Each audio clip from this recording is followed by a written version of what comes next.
Bonjour, donc aujourd'hui je vais vous montrer comment fonctionne le porte-document. Alors sur l'ENT, le porte-document est dans service personnel, vous voyez ici, là, donc on appuie sur porte-document et vous voyez qu'il y a un dossier personnel. Alors là actuellement il y a juste deux fichiers, un PowerPoint et un document de traitement de texte.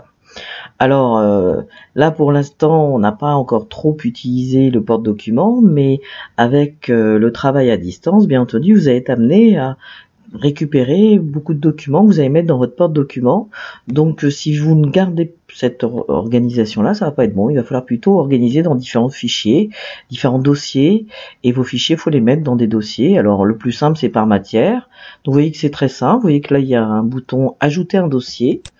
J'appuie sur ajouter un dossier, je lui donne un nom, par exemple français, voilà, et je clique sur ajouter.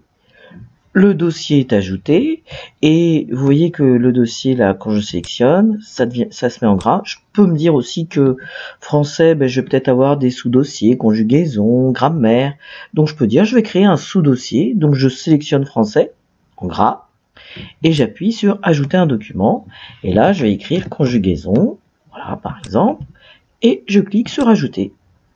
Voilà, mon sous-dossier est prêt.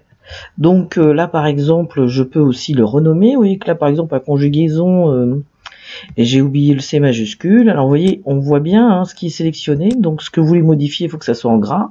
Donc je veux renommer.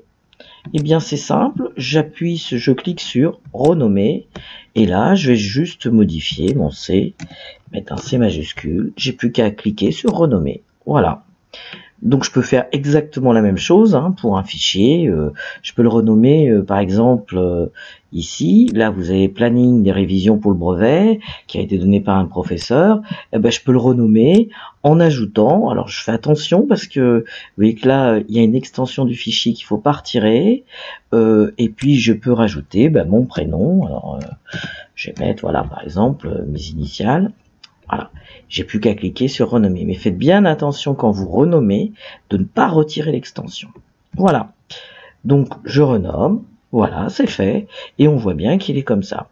Je peux aussi, bien entendu, supprimer, que ça soit un fichier ou un dossier. Vous voyez, par exemple, je veux supprimer ce dossier français, je sélectionne, toujours le même principe, et puis je vais cliquer sur supprimer.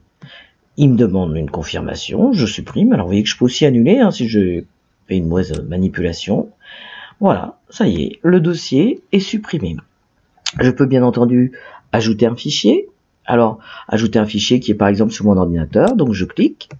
Je peux soit glisser, déposer le fichier, soit là je vais faire plus simple, sélectionner le fichier. Alors par exemple, Stalingrad, élève, ou le corriger, c'est peut-être plus intéressant. Je clique sur ouvrir. Vous voyez que là il y a une petite barre verte. Alors selon la taille de votre fichier, ça va demander plus ou moins de temps. Je peux le supprimer si je me dis non, finalement je vais pas l'ajouter. Et puis j'ai plus qu'à cliquer sur ajouter. Voilà. Et voilà, il est ajouté.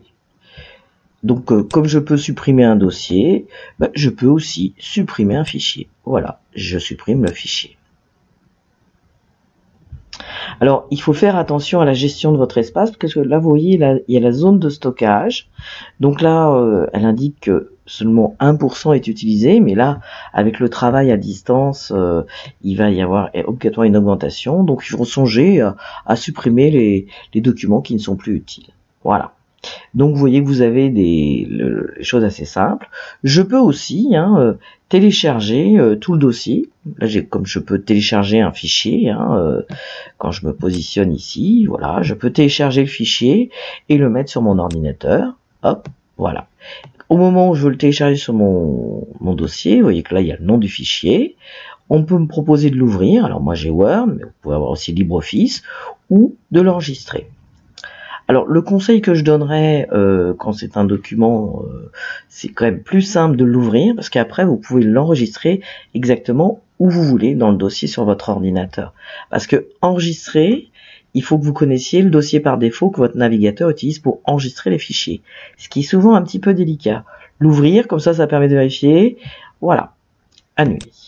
Donc vous pouvez aussi visualiser dans Microsoft Office, ou éditer. Alors ces fonctions, je vais vous montrer éditer. On va appuyer dessus.